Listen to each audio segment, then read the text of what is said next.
Welcome to Triple T and Me. Thanks for watching. I'm excited that my special guest today is Coach Stephen Zoe Goodson, and I am so excited to have him. He is the head coach at Rhodes College in Memphis, Tennessee. He's getting ready for his first season there, and I know that he is biting at the bit for basketball season. How you doing, Coach? I'm great. Thanks for having me. How are you doing? I'm doing great. I understand you're a Hoosier, which there's kind of an understanding that if you're from Indiana, basketball is a part of your DNA. Can you talk a little bit of what it was like for you to grow up in Indiana and how basketball became a part of your life at an early age? Absolutely. And like you said, it's a part of your DNA, right? You're born with a basketball in your hand, essentially, in the state of Indiana, and especially in Tell City. You know, everybody in Tell City, you know, for many years had a long tradition of great basketball, you know, through the 70s and 80s. And even going back to when my dad played, you know, I think they won several sectionals in his years of playing. And it's really special for me looking back at those times. You know, I grew up with this core group of friends, and we all played basketball from when we were, you know, first grade, you know, playing biddy ball or whatever it's called, all the way, you know, to graduation. And, you know, Brett Kleeman, who was a standout, and Jared Sablehouse, those two guys are great basketball players that I grew up with, much better than I ever was. But just looking back at those memories and thinking about all the times that we spent with a ball in our hand, you know, it's unbelievable. I can remember us riding bikes and literally one hand on the handlebars and one hand with a ball in it, you know, just for no reason. You know, we weren't going to play ball. We just wanted a ball in our hand. And so growing up in Indiana, obviously basketball is very, very special. And talking with so many coaches in the Indianapolis area, you know, when we're recruiting some guys up there. And the second they hear that I'm from Indiana, the conversation automatically shifts to, oh, you know what real basketball is about then. You know, and so it does bring a really special addition to the whole coaching world, growing up in such a tradition-heavy state like Indiana is with basketball. And think about how important it is. You know, a little school like Tell City, Indiana would get, you know, we were an average team our senior year, and you know, the gym was packed almost every game, if not every game. And so it's just awesome to have those memories to look back on and to be able to share those memories with my guys and staff and whatnot. I love just the understanding of basketball in Indiana. And there, like you said, there's nothing like it. And the movie Hoosiers helped portray that to people that don't get it. And it's just a great connector to people. So, absolutely. Coach, where does Zoe come from? Zoe is a nickname I got from Coach Smith when I was 18 years old. Believe it or not, we were playing pickup ball. It was that summer, and it got intense and it got heated, and we were actually on opposite teams. And I think he thought that I was playing a little dirty, maybe, and you know, he was guarding me. And you know, of course, I'm 18. I'm a new student manager at Kentucky. I'm trying to prove to everybody that, you know, I deserve to be here. And I thought in that moment, I needed to prove to Tubby Smith that I you know, I can play a little ball. I might be a manager. I might be a water boy, but I can play ball. You know, again, I wasn't that good, but we had a good time playing. Well, Coach is just so you know, Coach Smith, he'll never tell you this. He'll probably get mad at me if this ever gets out to like the masses, but Coach didn't play the cleanest either when we played pickup. So I was trying to give him a little taste of his own medicine. But we were playing ball, and we ended up switching teams. And I hit a couple shots. Now he and I are on the same team, you know, in a pickup game. And I had a couple shots late in this game, and I was posting up one of the other managers, and he was like, and I was talking a little smack, and he's like, Zoe, go get in the post. Alonzo Mourning, get in the post. I honestly think he didn't know what my name was because I was so new. He forgot, you know, because I'm day like 2 as a student manager. So I think that was just his way of just saying, go get in the post. Instead of saying my name, he called me Zoe for Alonzo Mourning because he had just got done coaching Alonzo Mourning in the 2000 Olympics. If you recall, he was the assistant coach with the Olympic team. And so he and Alonzo became friends. And I think it was just, he thought it was funny that here I was, this little skinny, long, gangly looking dude trying to post up and talking smack, thinking I was tougher than what I really was. And he went with the Alonzo Mourning thing. And honestly, everybody just ran with it because guys didn't really know who I was yet. So they thought that was my name. There was an assistant coach for a year who thought my real name was Alonzo Goodson. There's no joke. So it stuck, and managers ran with it, the players ran with it, and here we are, 19 years later, and still going strong. That's awesome. Well, I love your story, Coach, because I was a student manager. I was a student manager at Crawford County High School where I went. So you're familiar with us because we played Tell City. You knocked us out of sectional. You know that, right? Yes. You beat us for the sectional championship. So I may have to rethink this interview now that we're getting to this point. Well, I was afraid to bring that up because I know in the time that you were there, we played you like all the time. Yeah. But I was after that, so don't take that out on me. I was just in the stands then. So what a great game though, right? I mean, absolutely the epitome of Indiana basketball, high school basketball. 7,000 people in Southridge Gym. If you recall, it was sold out. Like there was not a ticket available for that championship game, and we were up 12 at halftime. And then Crawford County just got hot from three. We were trading threes for twos, and it didn't work out. Do you remember the shot that won the game? I'm trying to remember because I would have been 10 years old.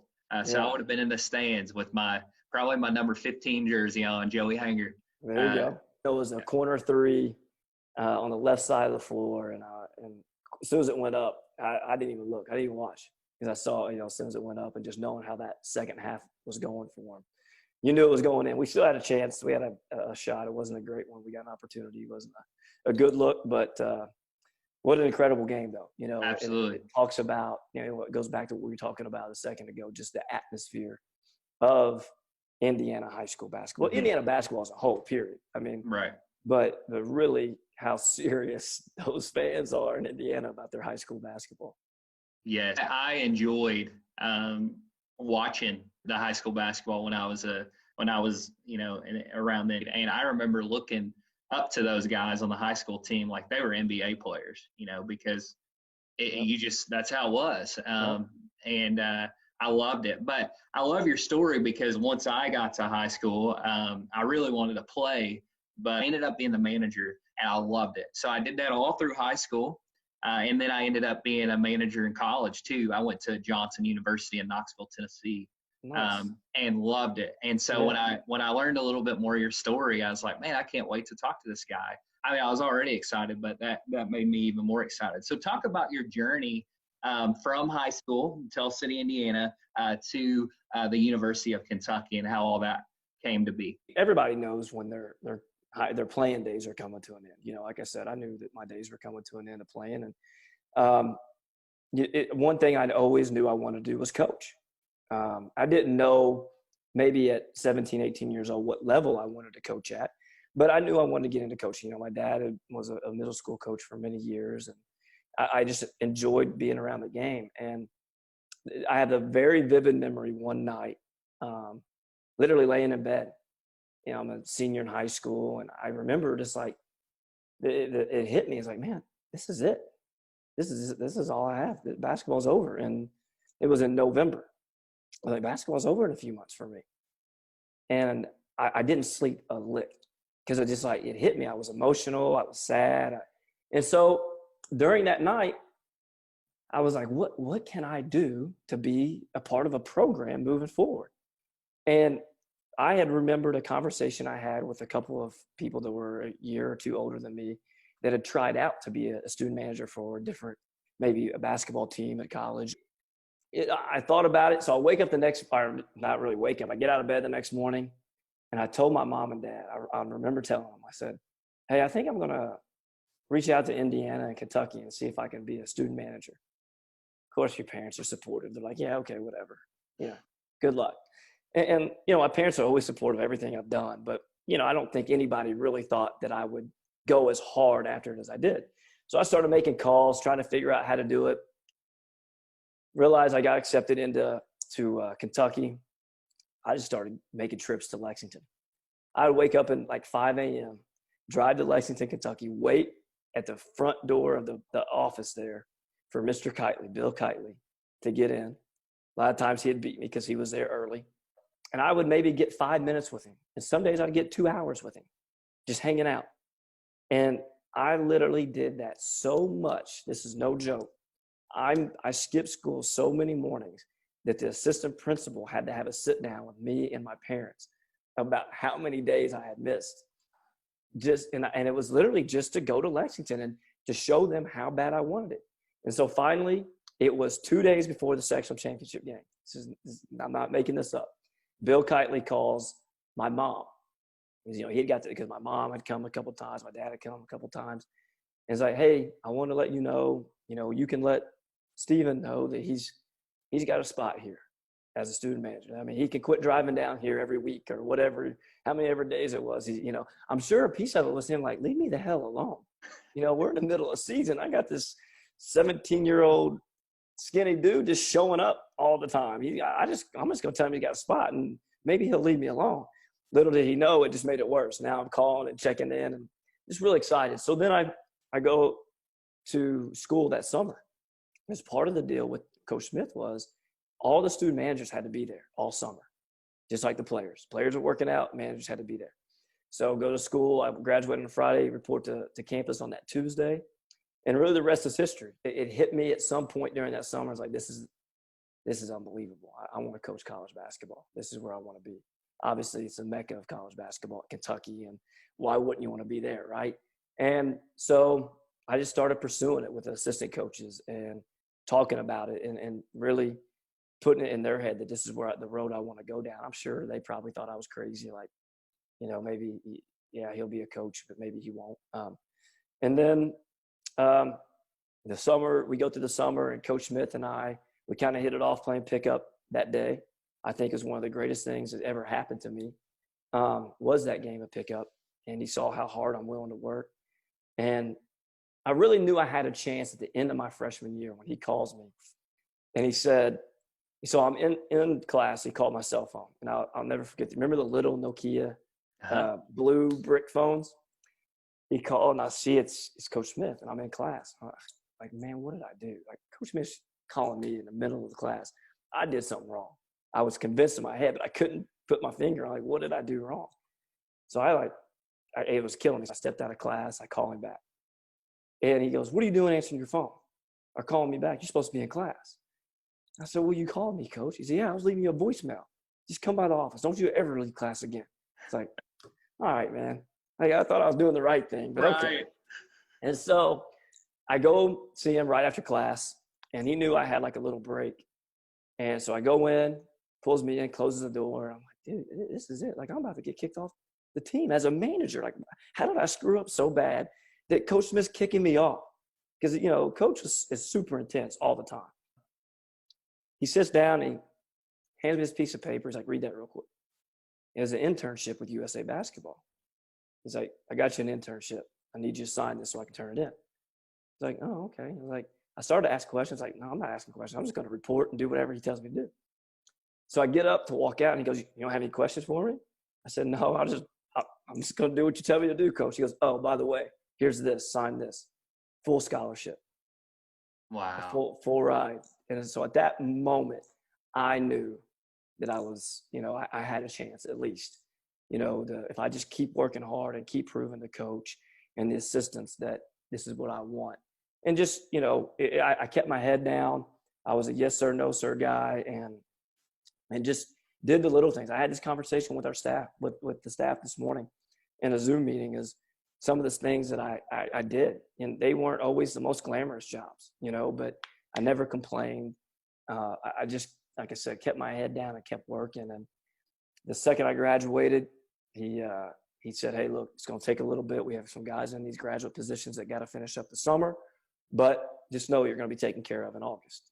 Just keep working hard. Don't go out looking for other graduate assistant positions. Just know you're going to be taken care of. And took care of me as a grad for 1 year.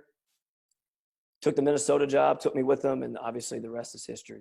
I've moved up, step by step all these years with them, and it's paid off. And Coach and Mrs. Smith and Donna Smith and the whole family, Saul, Gigi, and Brian, and you know, it's become my family, you know, and they brought me in as their, you know, another brother, and they brought me in as, you know, the fourth son. And, you know, Coach has been unbelievable, you know, to me as a person, and the things he's done for Kelly and I.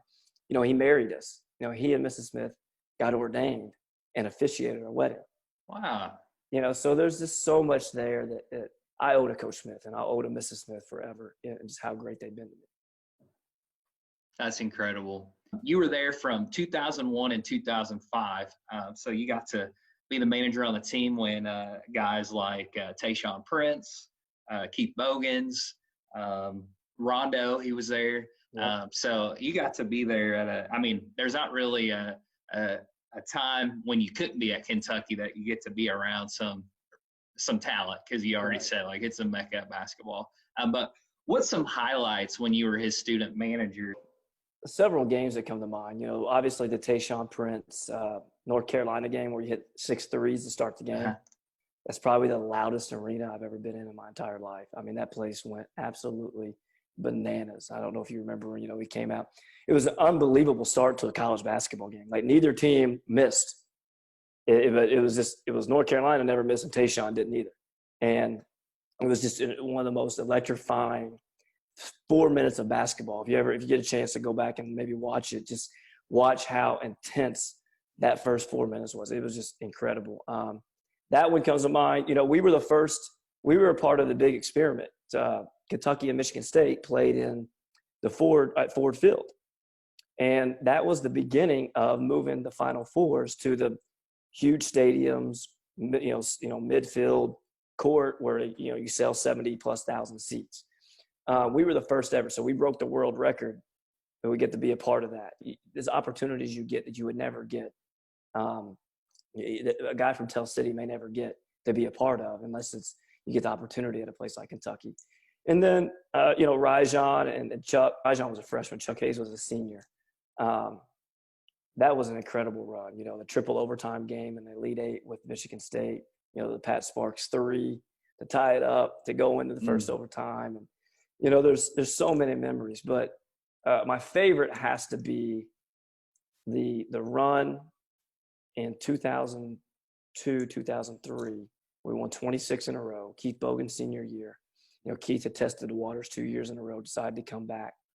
The best thing he ever did. He goes on to have a 13, 14-year career in the NBA.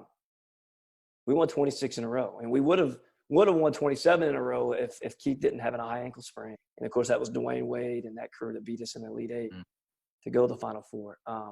But what an incredible deal. The first team in modern era college basketball to go undefeated in conference regular season and to win the postseason tournament, to win 27 games in a row. Like, there were so many records that were broken by that team, and incredible coaching, you know, with Coach Smith and those guys. Just being able to watch how hard and Keith Bogans was so intense. That I will say this: Chuck Hayes may not fully agree with this, but I think he'll agree with it a little bit. Keith's senior year is really what drove Chuck to be so great, because Keith never gave him an inch, and how hard he worked that senior year and Chuck's sophomore year. It set the stage. You know, Chuck's at one point was the second winningest college basketball player in the history of the game. And, you know, Chuck's mentality of no one's ever going to outwork me, that was embedded in him. But he had the opportunity to see a guy like Keith and take it to a whole other level. And then Chuck goes on to have a 13-year NBA career as a 6'6" center. You know, and that's just the work ethic that you see the top-tier players, Rajon, every single day in the gym. You know, everybody said he couldn't shoot, so he worked on it. You know, but he also worked on everything else to make up for the reason that, you know, I thought he missed a couple bad shots here and there, and people would want to talk about those shots. But Rajon was a hell of a basketball player, and if you don't believe it, just watch him when they get going again. And to see that he's still rolling, and just to see those guys is so much fun. But also just to be the relationships and that we still have with all those players. I mean, there's so many highlights. I could go on for days.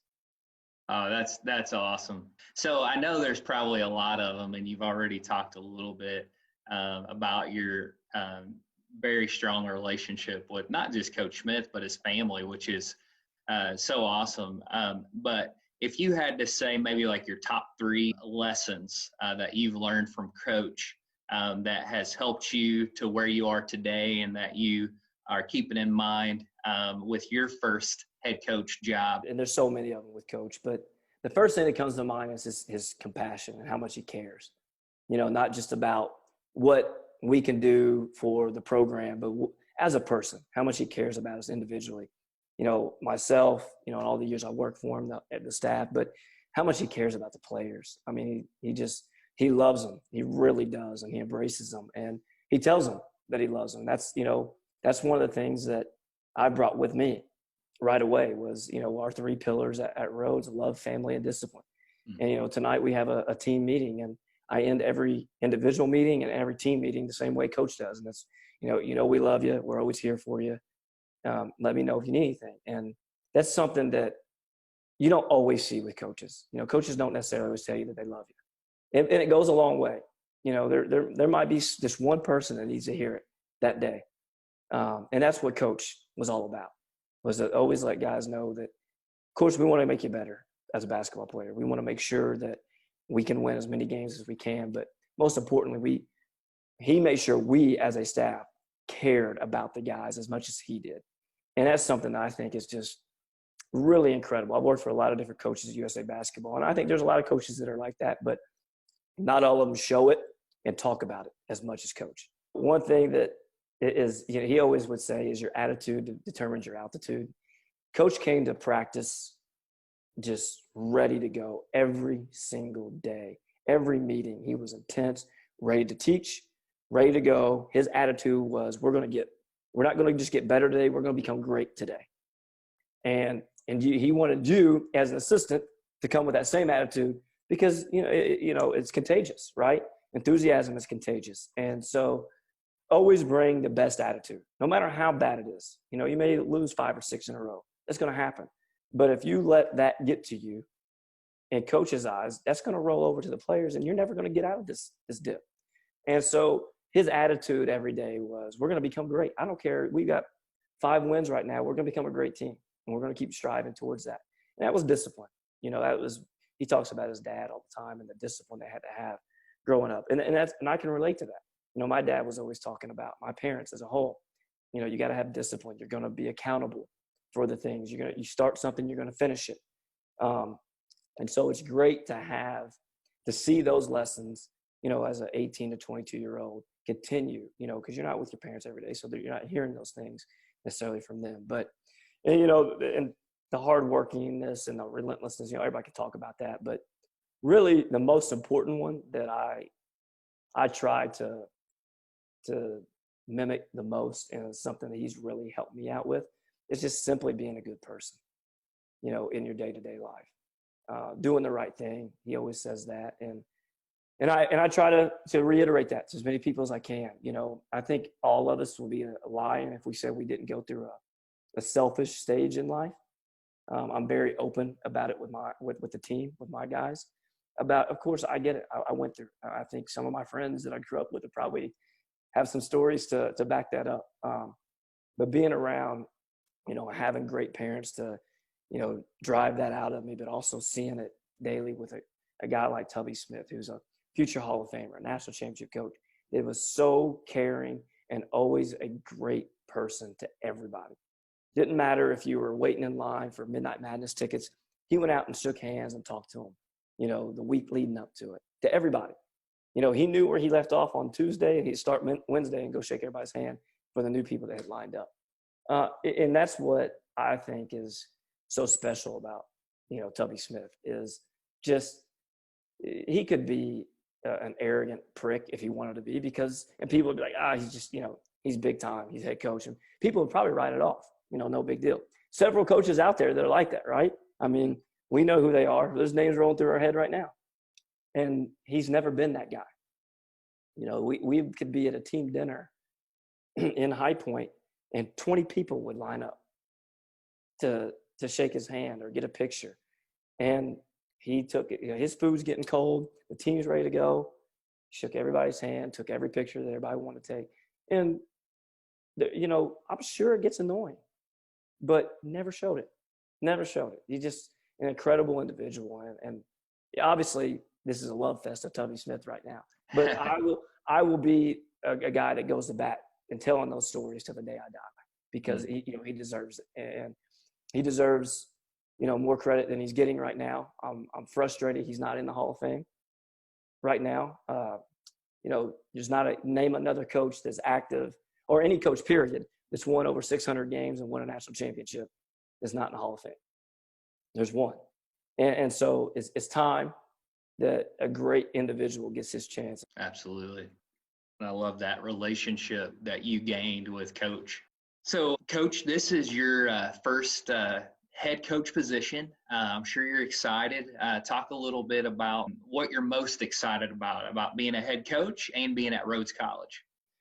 Well, obviously just being a head coach, right? Getting an opportunity to run my own program, take these lessons I've learned over the last 15, 16 years, whatever, all the way back to when I was 18. So 19 years of being around big-time basketball and implementing them into my system, implementing my philosophies.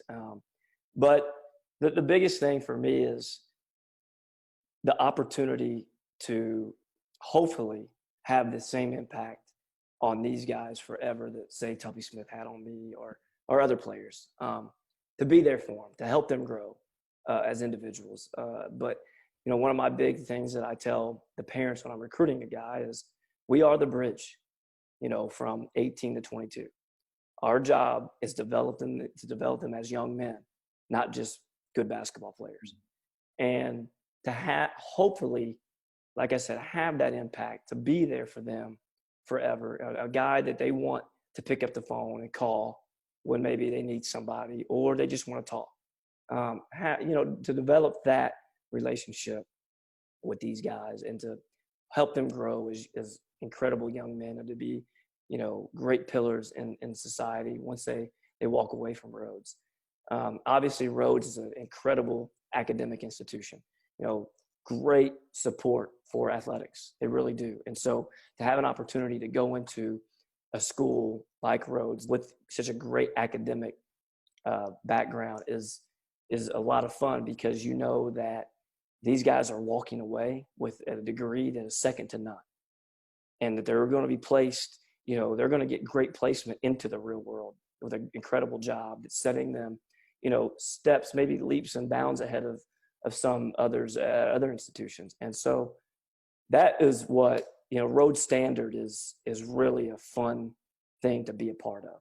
And to know that I got an opportunity, my first head coaching opportunity at an institution like Rhodes, is really, really a cool idea to think about. And so there's several things that I could go on and on about being a head coach. But, obviously the one thing I never want to lose sight of is, we develop them as players, but I also want to develop my staff to be great head coaches, like Coach Smith did with me, and hopefully with me. We'll find out how good of a head coach I'm going to be. But to develop those guys and get them ready. I think sometimes that's lost with some folks and doesn't get talked about enough, maybe. That we have an obligation to the assistant coaches and to student assistants and everybody else, as well as the players, to get them ready for the next step.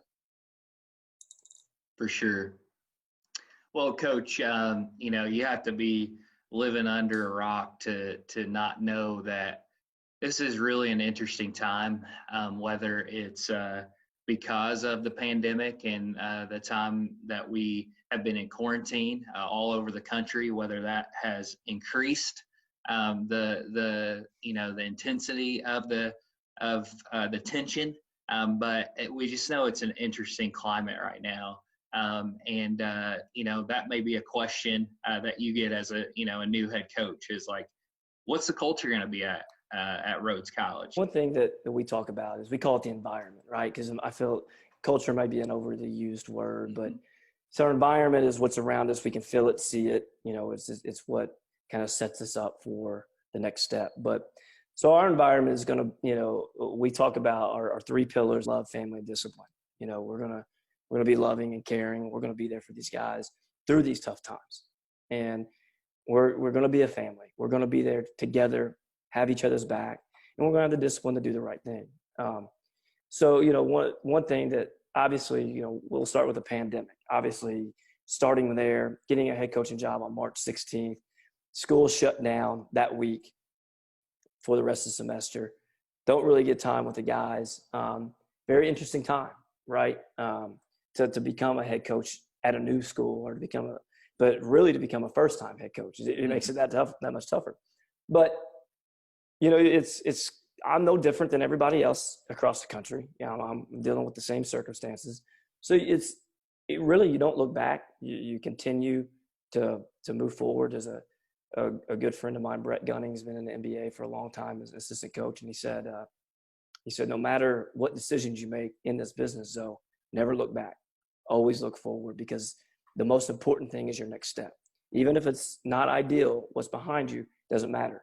You keep moving forward. And so I took that approach with it. It wasn't ideal to not be on campus, being able to have campus visits. So what do? You have to get creative like everybody else. So you FaceTime. You get the iPad and you walk campus by yourself to show the guys how incredible the campus is, and to show the opportunities that they're going to have at Rhodes. You do Zoom meetings like everybody else does. You evaluate online and evaluate via Zoom with your staff. You just don't stop. You can't stop. And we were lucky enough to have some success in recruiting. It's really just to keep moving forward. Don't get too frustrated. Obviously, we're going through a really hard time. The pandemic is just, it's really tough on a lot of people. I think that we have to keep focused on and compartmentalize the different things that are going on. I think we have to be empathetic to what is going on, but while moving forward. And so, I don't know what the new normal is. I think we're still smack dab in the middle of it. I don't know where we're going to be in 2 months. We don't know where we're going to be in 2 weeks, let alone by November when the season starts. So there's been a lot of other social issues that have come up that are really difficult to talk about, but are necessary to talk about as a program. As an individual, you and I need to have these conversations, but, especially within the program. And, and when I released my statement about the injustices that are going on in this country, there's obviously an issue that I'm glad that we're talking about. And it's open. I hope it opens up a lot of eyes to wanting to fix these issues. And I hope we're making steps in the right direction. I made a promise in my statement to the Rhodes community, to my athletic director, to the president, and to my team, that we're going to continue these discussions. We're going to talk about it. As uncomfortable as someone might be, or as hard as it might be to ask questions, it's important that we talk about it. We're a very diverse team. And so it's important that people have the opportunity to speak up in our program, to have these conversations and to say what makes them uncomfortable, or, what are the questions that I might have, because I've never experienced racism. So I don't know what some of these young men have gone through. But it's important that we do know as a team, and that we can be there for our brothers and be there for each other, so we can stand up to it. Because it's important. The most important thing is when you see something, stand up to it. Stand up to those that are maybe making an insensitive comment, or just straight up being racist.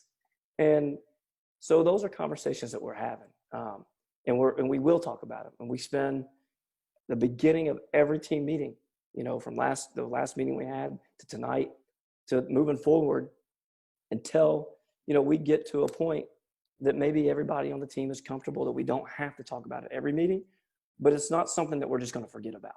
For me, it's important for people to know how important it is to the program that we continue these conversations, and that as an individual, as a head coach, I want to know what I can do to be better. I want to know how I can make my players more comfortable, or what I can do to help society. And whatever that might be, I want to do it. And I've had several conversations with other friends in the business and in the industry that I want to hear them out. They're uncomfortable conversations sometimes, but I think in those uncomfortable moments is when we grow the most. And I hope that I'm just a tiny, tiny little piece of this puzzle, but I hope I'm a piece of the puzzle that can help put it all together and we can move past this. And it's just sad that it keeps happening. I don't understand it. I don't. And I'm going to lend my support all the way through, until it's fixed. And I don't know that it ever will be fixed, but we're going to try our hardest to do right. Absolutely. Well, I appreciate your authenticity. It's easy to say that, but it's a whole nother thing to live that out. And I can tell that you're genuine in that and really caring for your guys, and that's something that we all need to remember. We can stand up for what's right, and I appreciate you doing that, because if we don't, then it's just going to continue. So I appreciate that, Coach. As far as your recruits, it sounds like you've had a very even in spite of the pandemic and the interesting start to your coaching career there at Rhodes College. It sounds like you've had a pretty productive and successful summer thus far. So can you share a little bit of that with us? We hit the ground running. There was no time to waste, and I knew we had several spots to fill. We had to make up and get after it. So, Pat McGrail, who is the assistant coach with me here at Rhodes, and he was with Rhodes the last 2 years, but played at Rhodes several years ago, was a graduate assistant for a year, went off to be a high school coach and came back. But anyway, he and I, it was the two of us, through the spring into the early summer here. And we were relentless in our approach. I'm sure some of the guys that committed and signed would tell you that I may have got on their nerves a little bit. There was just no time to waste. And we spent every waking minute on the phone, working the players, but their parents and coaches and everybody that we could. And we were able to sign 7 guys in 7 weeks. And, we're really excited about these 7 guys. They a few of them had some really good Division II looks that could have gone on to play maybe at what some would call a higher level. But I think Rhodes is a pretty good level of basketball, and I think that's why they chose Rhodes. And I think they're excited about the direction that we want to take Rhodes men's basketball in. And, obviously we have a long haul ahead of us. There was 5-21 last year and 5-21 the previous year to that. So we know it's not going to happen overnight. It's going to take a lot of hard work. It's going to take from myself and the other assistants, but also from the guys. And that was one of the things that I preached the whole time to them while recruiting, is that this is a program that's going to be second to none when it comes to work ethic. I don't care who you want to compare us to as far as work ethic goes. We're going to be second to none. And the Kentuckys of the world, through whatever level you want to talk about. In doing so, we're going to be a very aggressive program in our approach. And I think the guys liked hearing that. I think they appreciated my bluntness through it, and how aggressive I want to be, and how tough I want our guys to be, and how we're going to be a Big Ten style team with our ruggedness and and we're not going to be apologetic for it at all. We're going to go after it, and we're going to be tough, and we're going to be mean, and we're not going to be dirty, but we're going to be tough, and we're going to be mean, and we're going to be disciplined within that approach. The returners are excited about that. We have Koki Wiley's returning. I think he has an unbelievable chance at being player of the year in this league eventually, if not this year. I think he had a chance at freshman of the year last year in the league. And so we have some Jalen Essick to Wiley Pippinger. We have some Mac James and Kevin Shin. We have some guys that are returning that we're really excited about, along with those 7 freshmen we're bringing in. And we recruited the country. We didn't just recruit the region. We have guys we have a guy from Evansville, Indiana, coming down to join. That's great.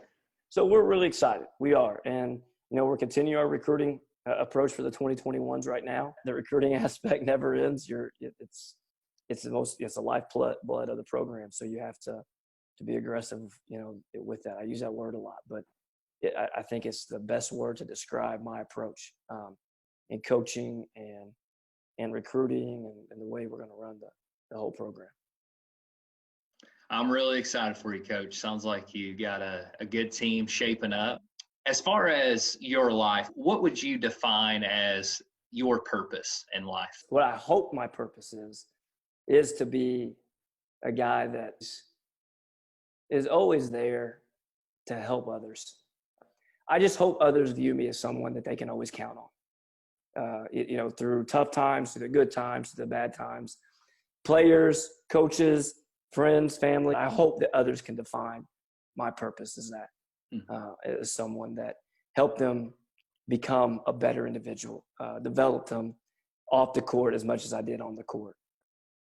For sure. Well, I appreciate that, Coach, and appreciate your time. Is there anything else you'd like to share? Hey, man, we're only 5 hours from Southern Indiana.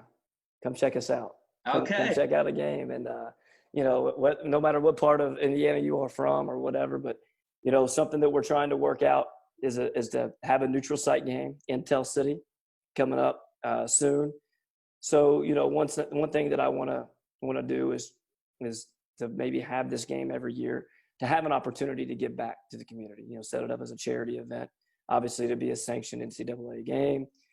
Part of the proceeds will go towards different charities in Tell City or Southern Indiana. And just my biggest message is, no matter what we have going on in this, crazy world we're living in right now, is exactly what I said earlier. Pick up the pieces and keep moving forward. I mean, I know times get tough, but as long as you can, keep your eyes up, keep your head up, you can make it through anything. Thanks, Coach. Thank you so much for being my guest. It's been awesome. I'd love to close our time in prayer. That'd be great. Lord, I thank you so much for Coach Zoe. I thank you for his determination and his compassion. I thank you for the recruits. I thank you for the returning players, and I pray, Lord, that you would help them to be able to be ready for the season. I know they're all excited about that. Lord, I pray for all of us, all viewers in the midst of this pandemic still, as we're still not totally out of the woods with it, so to speak. And I just pray that you would continue to keep us healthy, keep us safe, and that we can be back to normal here soon, Lord. Lord, we talked a little bit about just the craziness that's going on in the world, in our country. Lord, the verse that I think about is Romans 12:21 that says, "Do not be overcome by evil, but overcome evil with good." And we know there's a lot of evil in our country right now. And I just pray, Lord, that you would help us to be able to make good decisions and make the right decisions, so that we can remind everyone that good really does overcome evil, even though the evil is prevalent everywhere. Lord, I thank you for Coach. I thank you for his family. Pray that you would bless them. And Lord, I pray for viewers to be blessed by this in some way. And Lord, we thank you for Jesus, and we pray all this in his name. Amen. Amen. Thanks, Coach. I really appreciate it. That is awesome.